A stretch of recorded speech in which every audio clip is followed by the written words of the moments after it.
Previously, never before have we been called upon for such a prodigious effort. America goes to war. Never before have we had so little time in which to do so much. The Allies take on Hitler's forces in North Africa and Sicily and push them out. If we can stand up to him, all Europe may be free. While in the Pacific, reporter Richard Tregaskis is embedded with the Marines as they take the fight to the Japanese. I came here to see some action, and I intend to go in with the first assault wave. His unflinching account of the battle on Guadalcanal brings the reality of the war home to millions of Americans. I passed bodies of Marines, Japs, sometimes tangled as they had fallen in a death struggle. I get the awful feeling of being pitifully small, just a tiny particle caught up in the gigantic whirlpool of war. Grant us a common faith that man shall know bread and peace, that he shall know justice and righteousness, freedom and security, an equal opportunity and an equal chance to do his best, not only in our own lands, but throughout the world.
My fellow Americans, this war has reached a new critical phase. We have moved into active and continuing battle with our enemies.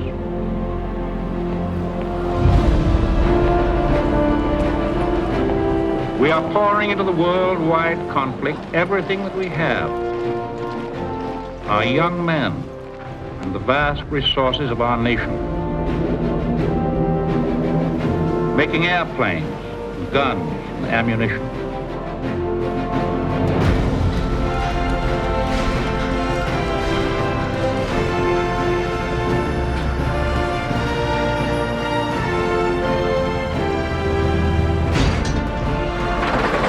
By the fall of 1943, nearly 2 years after the attack on Pearl Harbor, America's war machine is operating at maximum capacity.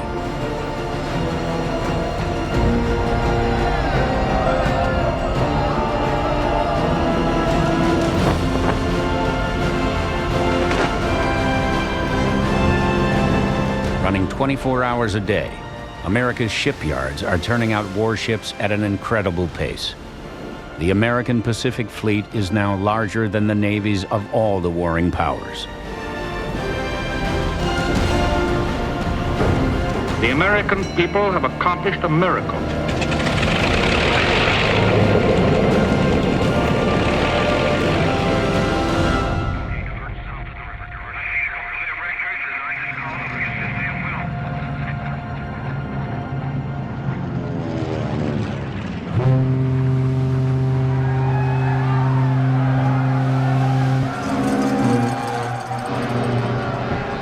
Americans don't realize it. But we're losing the war. I know we have the machines to fight this war. But the question is, do we have the guts? 34-year-old Time Life magazine correspondent Robert Sherrod is on a transport with over 1,000 Marines steaming west through the Pacific Ocean. Only 4 years earlier, he helped establish the magazine's Washington bureau. Working in the capital, he developed a personal relationship with President Roosevelt. But with the outbreak of the war, Sherrod jumped at the chance to become a combat reporter. All during 1942, he witnessed the ferocity of the Japanese military as it advanced through the Pacific. Now, as he heads toward his next assignment, Sherrod worries that America's youth lacks the will to fight our enemies.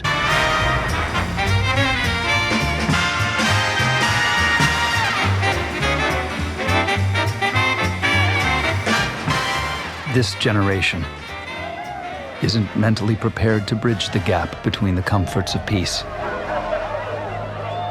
and the horrors of war.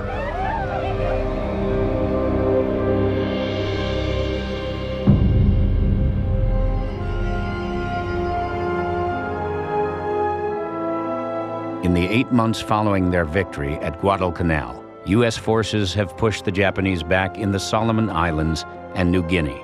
The time is now right to begin attacking the chain of remote island outposts that allow Japan to project its air power deep into the Central Pacific. Sherrod and the 2nd Marine Division are steaming toward an atoll called Tarawa in the Gilbert Islands. Captured from the British just 3 days after the attack on Pearl Harbor, Tarawa is situated just 1 degree off the equator and consists of 24 islands enclosing a central lagoon. The main Japanese base at Tarawa is on the island of Baishio, where they have built a 4,000-foot-long runway for land-based twin-engine bombers. Although of great strategic importance, Baishio is as small as New York City's Central Park. Despite its size, the island is heavily fortified with 500 bunkers, blockhouses, and other emplacements. And it is defended by almost 5,000 well-trained and well-equipped Japanese Imperial Marines.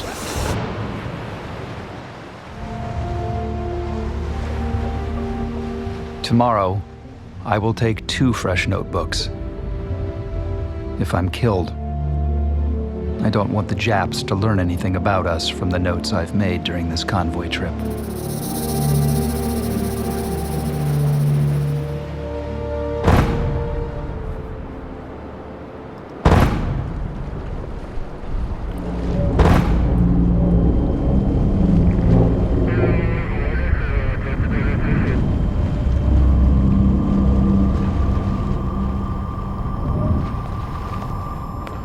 I'm told by the time this thing is over, our ships will have fired 2,000 tons of shells, and the planes will have dropped 900 tons of bombs.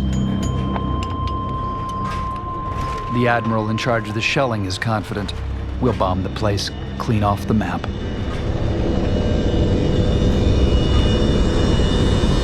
Roger that, Baker 186. This is FDO 161. I read you loud and clear. Go ahead, over. Requesting fire. Target, platoon size infantry force in the open. Illumination followed by HQ condensation on map coordinates 562.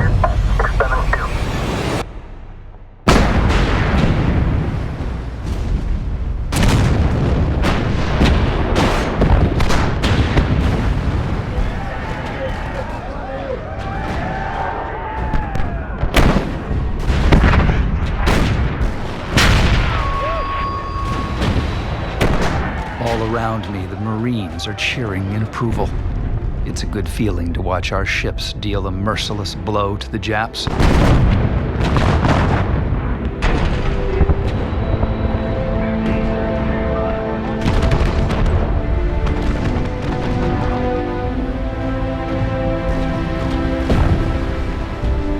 No mortal man could live through such destroying power.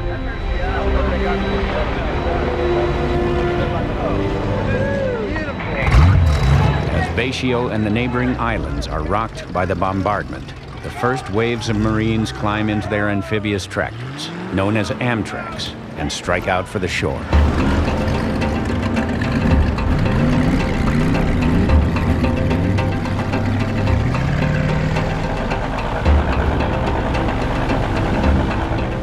Sherrod is part of a small band of reporters and Marine combat cameramen following in flat-bottomed Higgins landing craft.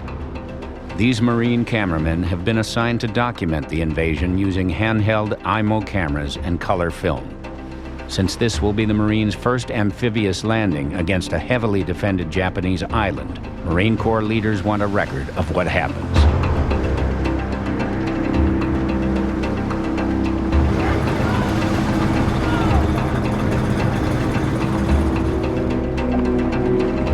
The mood is optimistic.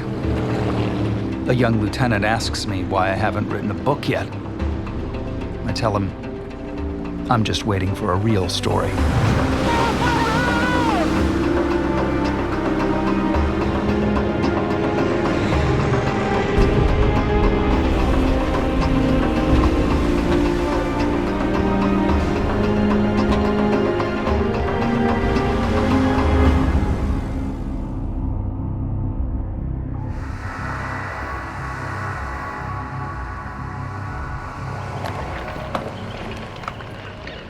My buddy looks at me and says, "Well, Marb, just remember to use your head for something besides a helmet holder and you will make it out of this war alive."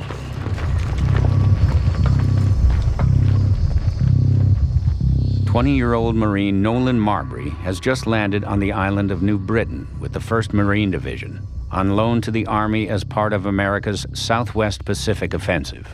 Over a year ago, Marbury signed up with the Marines as a way to get out of his hometown of Huntsville, Alabama. This is his first time in combat.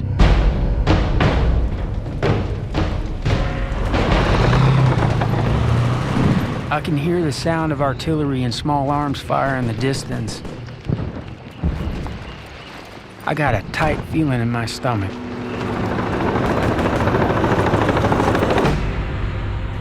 Located over 1,000 miles southwest of Tarawa, New Britain is one of the most important links in Japan's chain of island outposts in the South Pacific.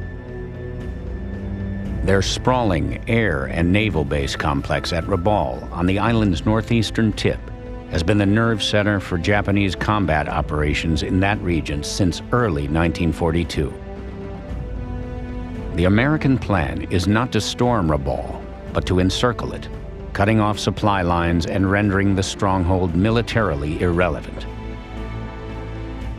If the two-pronged Allied sweep through the Central and South Pacific is to be successful, New Britain, like Tarawa, must be taken.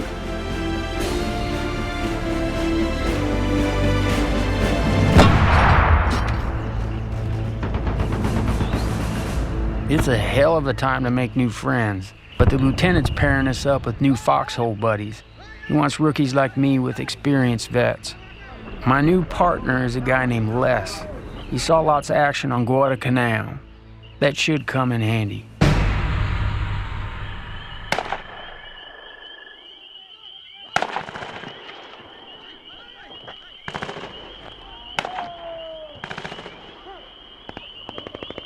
It's our first night on the island. It's hard to sleep. We hear rifle fire somewhere ahead of us. And the Japs, they're making noises in the jungle. They even yell out in perfect English, "Bob Hope, go to hell," and "F Babe Ruth."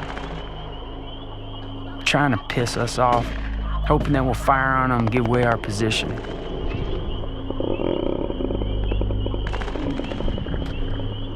Les tells me if I see a Jap to use my knife and go for the throat.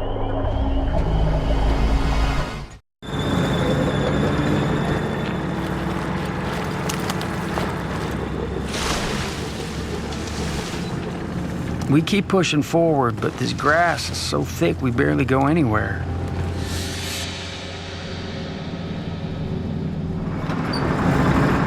Rookie Marine Nolan Marbury and his veteran comrade Les trudged deep into the jungle of New Britain. Marbury has survived his first several nights on the enemy-held island. He and his platoon are now setting out on their mission. The objective is to secure a nearby hilltop where Japanese observers are calling down artillery on the surrounding area. We fall in behind the tanks and they blast our path forward with round after round of shells. And Les tells me just keep firing. Don't matter if you don't hit anything, just keep firing and keep moving.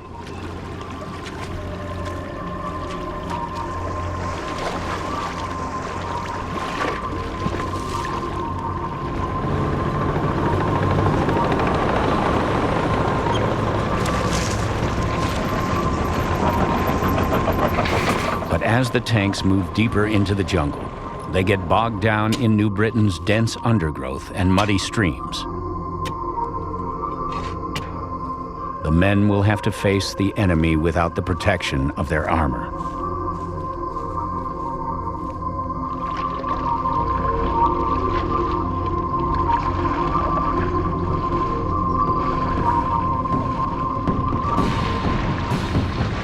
We run into a bunch of 7th Marines heading the opposite way.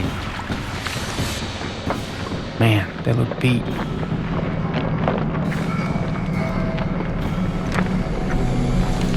One of them looks at me and says, "Good luck."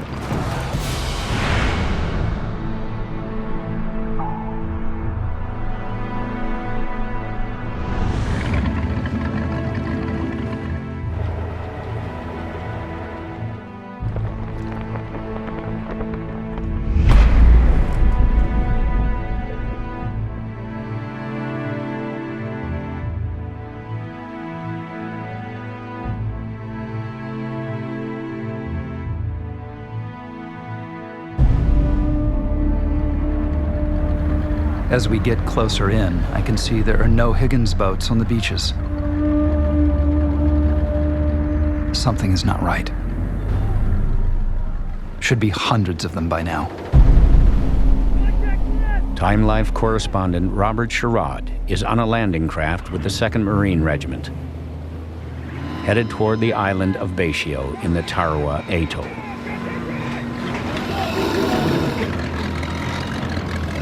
An officer on another boat shouts that the shelf around the island is too shallow for our Higgins boats. The Marine assault plan is based on a deadly miscalculation. The Higgins boats need 4 feet to clear the coral reef surrounding the island, but the tide is only 3 feet deep. The boats are getting stuck, forcing the Marines to jump into the surf and wade hundreds of yards to shore, where the Japanese are waiting for them.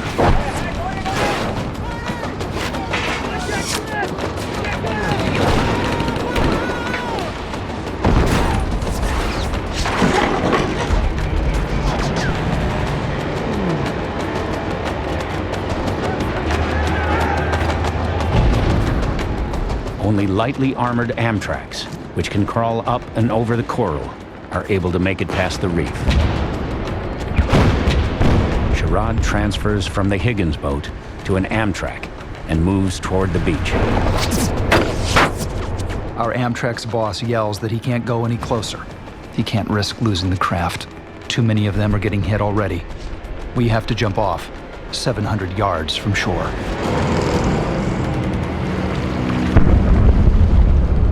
I look around, and I see fear.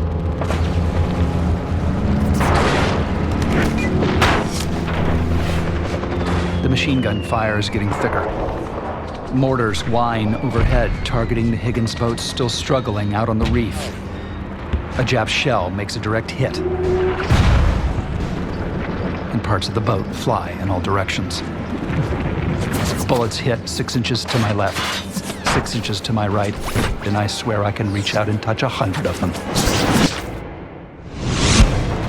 Using a pier as cover, Sherrod makes it to the beach and ducks behind the seawall.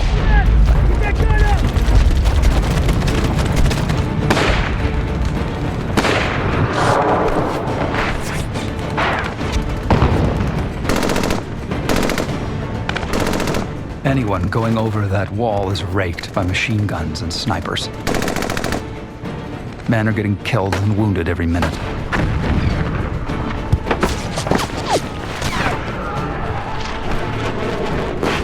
Casualties are piling up on the beach, and there's nowhere to put them.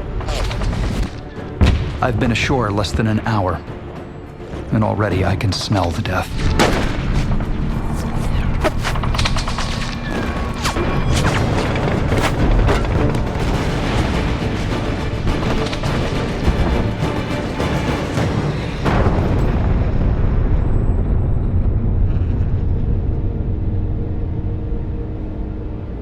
With the death toll rising rapidly, the ranking officer in charge of the assault calls off further landings. He then sends an urgent message to command, stating that he will have to send in the reserve troops the next day. He ends with the ominous words, "Issue in doubt." The Marines already on shore will have to hold their small strip of sand through the night. My knees shake. My whole body trembles like jelly. And I am quite certain that this will be my last night on Earth. Corporal says he needs 4 guys to go with him on a patrol to see what the Japs are up to.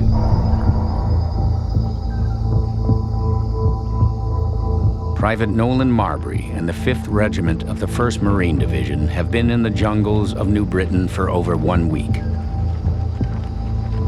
They've secured their objective, a hilltop position from which Japanese forces were directing artillery fire.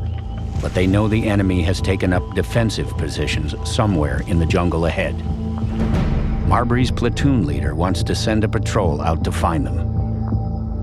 The corporal calls out 2 guys who are on the canal.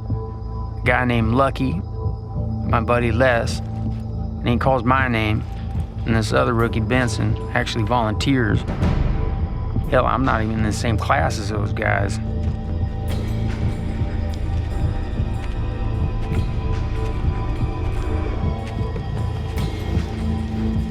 The 5-man patrol descends the hill, probing for the enemy.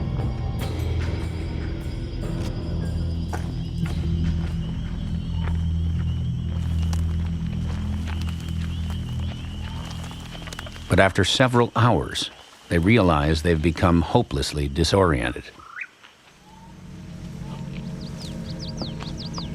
Les finally mutters what we're all thinking. We're lost.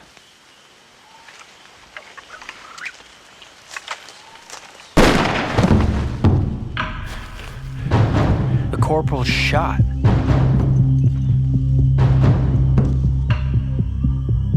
I spot the Jap about 100 yards away and open fire. He topples to the ground.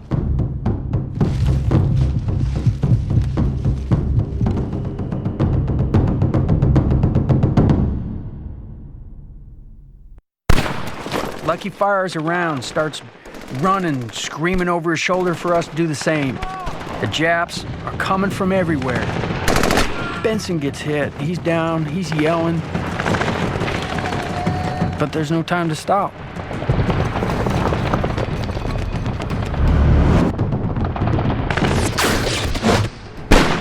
I turn to look for Lucky. But he stopped the bullet. He's dead. There's nothing we can do. Les and I duck behind a tree and load up for our last stand. The sounds of firing and artillery are getting louder. My head is starting to feel bleary. My body can't stop shaking. The Japs are fading back into the jungle. Why?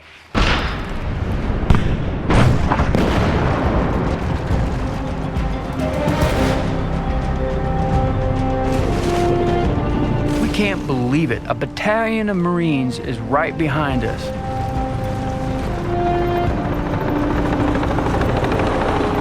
It must be the 7th.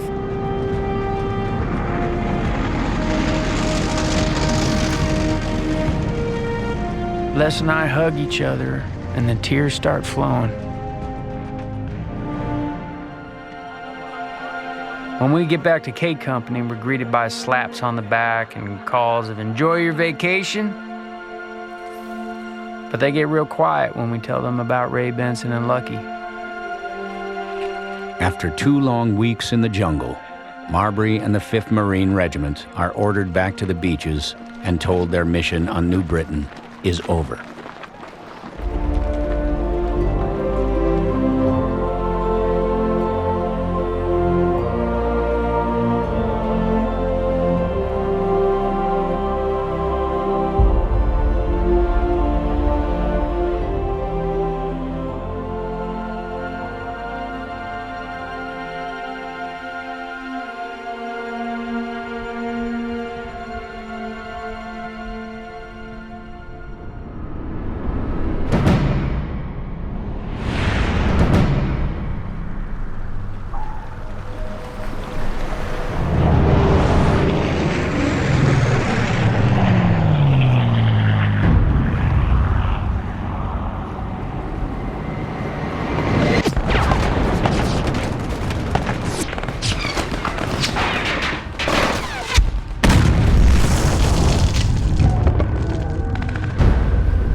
The Coral Flats are a sad sight. Time Life correspondent Robert Sherrod surveys the blood-soaked beaches of Baishio in the Tarawa Atoll in the Central Pacific. Less than 24 hours ago, the Marines launched an amphibious assault on the heavily defended Japanese garrison. Of the 5,000 Marines who hit the beaches, 1,500 are now dead or wounded. All 3 assault battalions from yesterday are groggy, if not completely knocked out. Our organization has been ripped to pieces. We have to have more men, and fast.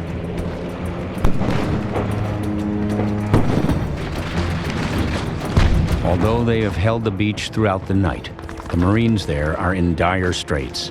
They need the reserve forces stationed on the ships 2 miles offshore.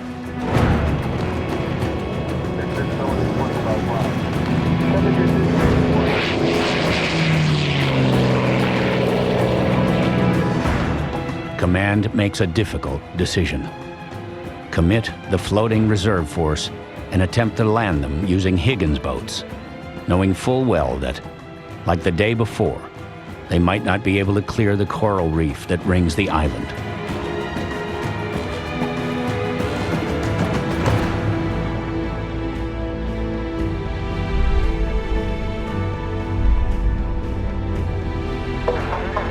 Thousands of lives, if not the fate of the entire operation, are on the line.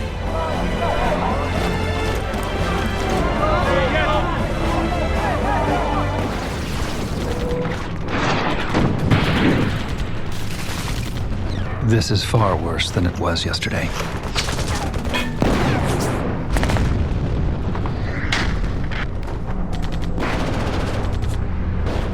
Combat reporter Robert Sherrod is pinned on the beach of Baishio as the second day of the American invasion begins. Desperate to land more troops on the beaches, the Corps commander has decided to send in reinforcements, even though the landing boats may not be able to make it over the coral reef hundreds of yards offshore.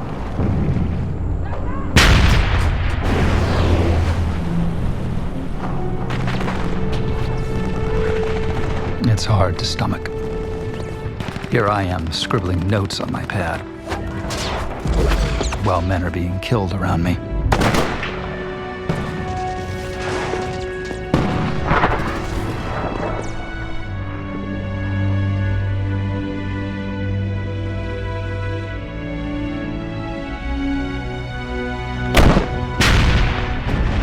Mortars blast boats stuck on the reef. The men have to wade to shore, right into the teeth of the Jap machine guns.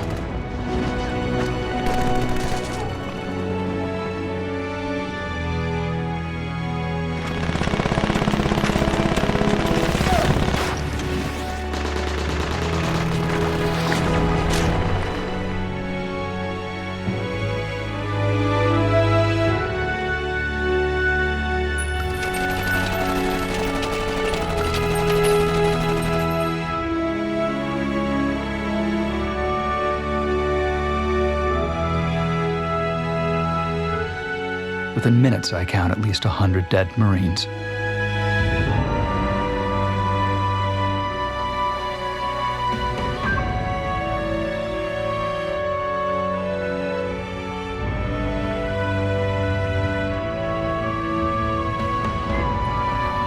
but they just keep coming.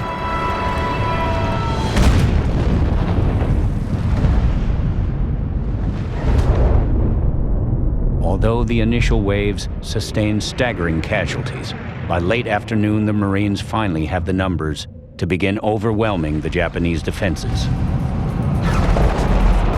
Marines on the beach push over the seawall and begin to knock out the Japanese firing positions, paving the way for more reinforcements, armor, and artillery to land on the beach. We are winning, but we still have to dig out every last Jap from every last pillbox, and that will cost us a lot of Marines. The Japs' only chance now is our men getting soft, that we'll grow sick of our losses. But of this I'm certain. These Marines are not too soft to fight.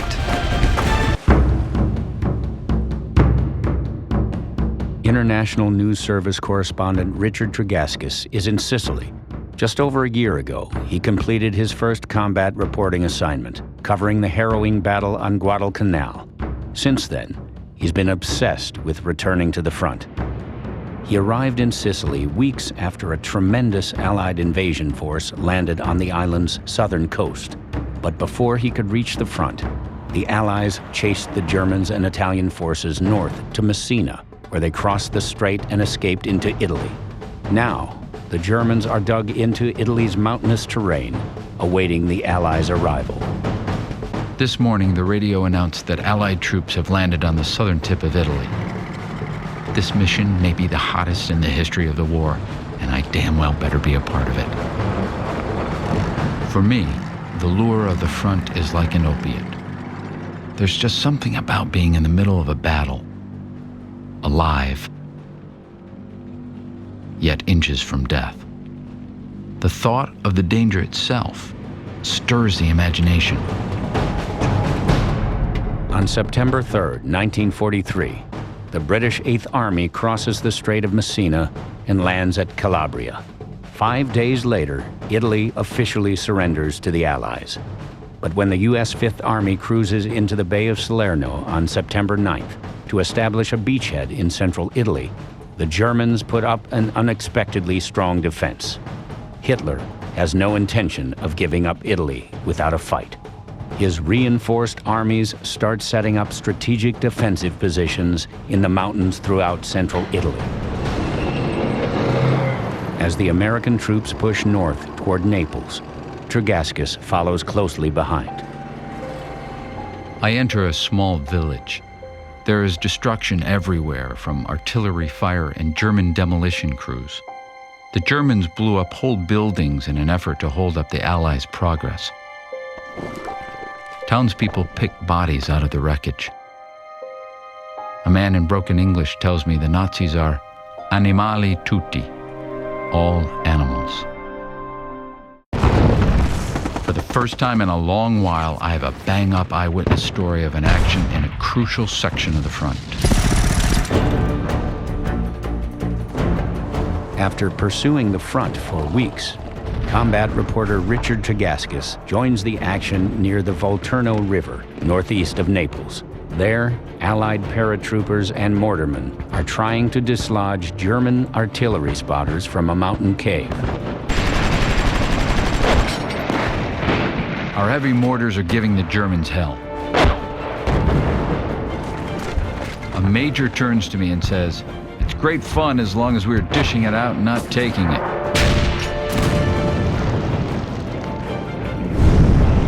I hear the scream of something coming.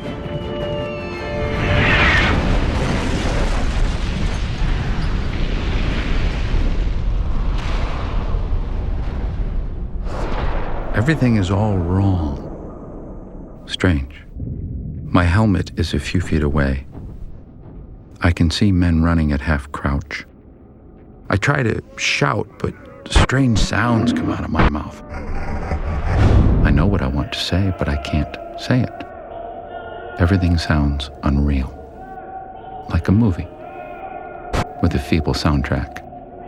A medic skids to a halt next to me. I watch his morphine needle slide in. Then he's gone.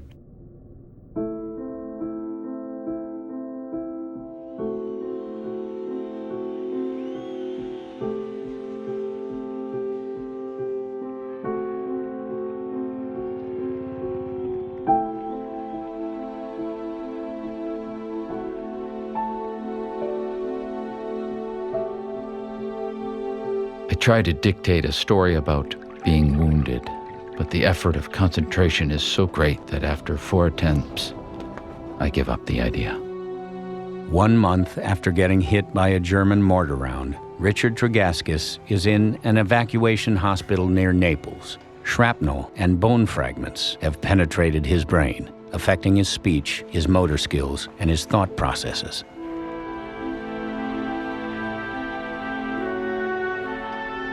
How can I be a writer with the self-expressive powers of an idiot?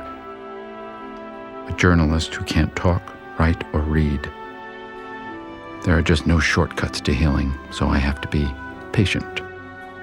Not my long suit. It occurs to me it's just like this war. It will take time, determination, and persistence to restore this mutilated world of ours to a semblance of order.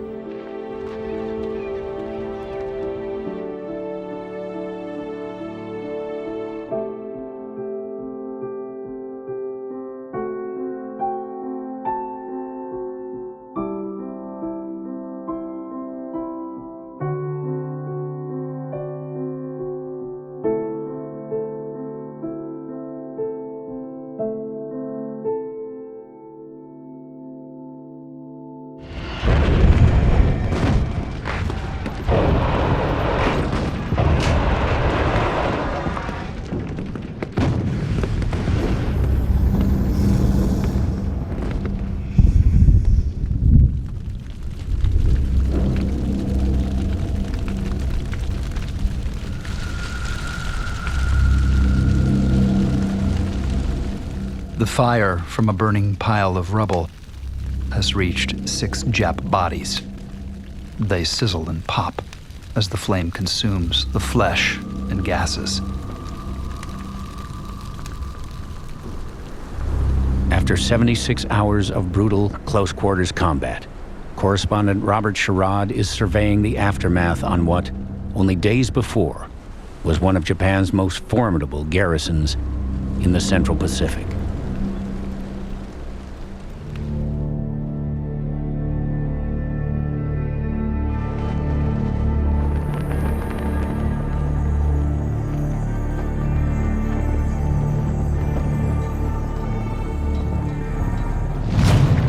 While Sherrod continues to cover the action for another 4 days, the Marine combat cameramen who also came ashore document the aftermath. This is footage of Marine Sergeant Norman Hatch, the ranking combat cameraman on Tarawa. In all, Hatch and his crew of motion picture cameramen shoot 3,700 feet of film, vivid, moving images of the invasion, the combat, and the carnage. Present!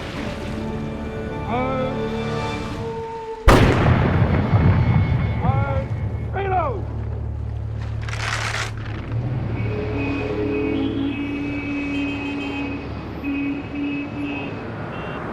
World News Today, brought to you by Continental Radio. Within the past hour, our Army and Navy announced new air blows against the Japs in the north and south. WMAQ. But a base will be of no use unless we can get supplies to it. In the months following the Tarawa battle, final casualty reports of almost 1,000 Marines killed and more than 2,000 wounded prompt Americans to ask why so many had to die, invading such a tiny atoll when it could have been bombed into oblivion. The implications of all this are enormous.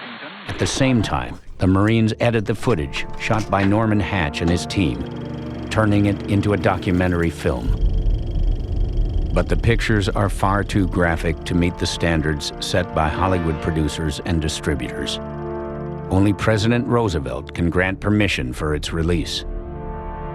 To help him make a decision, the president seeks counsel from the only man who was there that he personally knows and trusts, Robert Sherrod. I tell the president the truth. Our soldiers on the front want people back home to know that they don't knock the hell out of them every day of every battle. They want people to understand that war is a horrible, nasty business. And to say otherwise is to do a disservice to those who died. These are the men of the 2nd Marine Division. At Sherrod's prompting, Roosevelt agrees to release the film uncensored.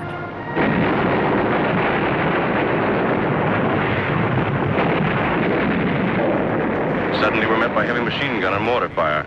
Takes a heavy toll of our boats and men.